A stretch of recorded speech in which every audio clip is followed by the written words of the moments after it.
योग दर्शन विभूतिपाद में आप सबका स्वागत है। आज का विषय है प्रकृति जनित पदार्थों के परिणाम। प्रकृति जनित पदार्थों के परिणाम को बताते हुए महर्षि पतंजलि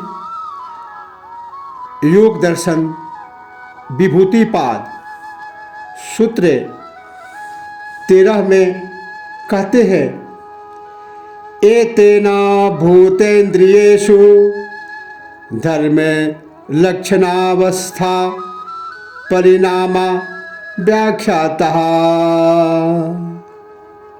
अर्थात उपर्युक्त धर्म परिणाम, लक्षण परिणाम, अवस्था परिणाम, चित्त के परिणामों से पांचों भूतों में और सब इंद्रियों में होने वाले धर्म, लक्षण और अवस्था परिणाम कहे जा सकते हैं।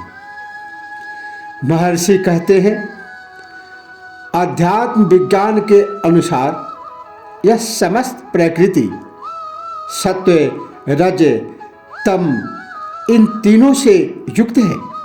ये तीनों गुण परिणामी है, जिससे संसार की सभी वस्तुओं के कार्यों में परिवर्तन होते रहते हैं।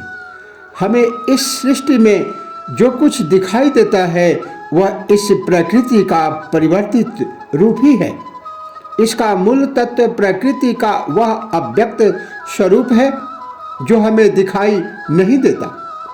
उसका व्यक्त स्वरूप ही दिखाई देता है। उस अव्यक्त से व्यक्त तथा व्यक्त के भी विभिन्न रूप उस त्रिगुणात्मक प्रकृति के परिवर्तित रूप ही है। सांख्य एवं योग की मान्यता ठीक वैज्ञानिकों जैसी है कि कोई भी पदार्थ बिना हुए उत्पन्न नहीं होता। शून्य से कुछ भी उत्पन्न नहीं होता। जिसका अस्तित्व ही नहीं है उससे किसी का निर्माण नहीं हो सकता। किंतु जो वस्तु उत्पन्न होती है वह उत्पन्न होने से पहले भी अपने कारण में विद्यमान थी, चाहे वह अवस्था व्यक्त हो अथवा अव्यक्त, तथा उसके लुप्त होने के बाद भी अपने कारण में विद्यमान रहेगी। कोई भी पदार्थ नष्ट नहीं होता, केवल रूप परिवर्तन होता है। वैज्ञानिक जिसकी खोज आज कर पाए हैं उसे सांख्य और योग हजारों वर्ष पूर्व ही जान गया था, बल्कि वह आज भी विज्ञान से अधिक गहराई तक जानता है। इस सूत्र में यह बताया गया है कि इन भूत द्रव्यों तथा इंद्रियों में यह परिवर्तन किस प्रकार होता है। सूत्र 9 तथा 12 में निरोध परिणाम, समाधि परिणाम तथा एकाग्रता परिणाम के समय होने वाले चित्त परिवर्तन के समान ही सब इंद्रियों तथा पांचों भूतों में परिवर्तन होता है। ये परिवर्तन 3 प्रकार से होते हैं, धर्म परिणाम, लक्षण परिणाम और अवस्था परिणाम। सर्वप्रथम धर्म परिणाम। किसी धर्मी में जब उसका एक धर्म दब जाता है तथा दूसरा प्रकट हो जाता है, अथवा एक धर्म का क्षय होकर दूसरे का उदय हो जाता है, तो उसके परिणाम स्वरूप उस पदार्थ में भी परिवर्तन आ जाता है। इस प्रकार से आए परिवर्तन को धर्म परिणाम कहते हैं। जैसा कि सूत्र 9 में एवं 11 में चित्त का जो परिवर्तन होता है वह धर्म परिणाम का उदाहरण है। लक्षण परिणाम, यह परिणाम भी धर्म परिणाम के साथ साथ हो जाता है। जिस प्रकार समाधि परिणाम में चित्त से विषयों का चिंतन छूट जाता है तथा एक ही विषय में उसकी एकाग्रता हो जाती है, यह लक्षण परिणाम है। इस परिवर्तन में धर्मी का स्वभाव नहीं बदलता, केवल उसका ढंग बदल जाता है, कार्य विधि बदल जाती है। तीसरा, अवस्था परिणाम। अवस्था परिणाम के विषय में बताया गया है कि जब कोई पदार्थ एक अवस्था से दूसरी अवस्था में आ जाता है तो उसे अवस्था परिणाम कहते हैं। यह परिवर्तन प्रति क्षण होता रहता है, जैसे बचपन से जवानी और जवानी से बुढ़ापा प्रति क्षण आ रहा है।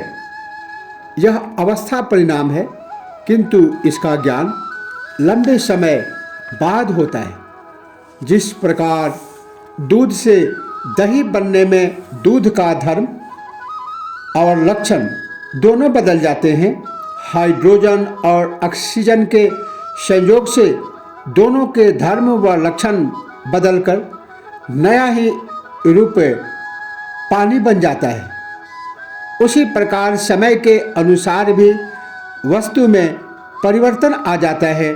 जैसे लोहे में जंग लगकर खराब हो जाना, वृद्धावस्था में शरीर का जीर्ण हो जाना, यह परिवर्तन अवस्था परिणाम है। इस प्रकार इंद्रियों में और इंद्रियों से देखने वाले पदार्थों में यह परिवर्तन होता रहता है, तथा जो कुछ आज दिखाई दे रहा है वह सभी इस परिवर्तन का ही परिणाम है।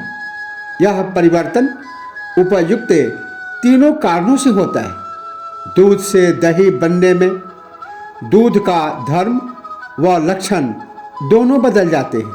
मिट्टी से घड़ा बनने से अथवा चट्टान बन जाने से उसका धर्म नहीं बदलता, केवल लक्षण बदलता है। जवानी से बुढ़ापा आने में केवल अवस्था परिवर्तन है, जो काल के अनुसार होता है, उसका धर्म व लक्षण नहीं बदलता।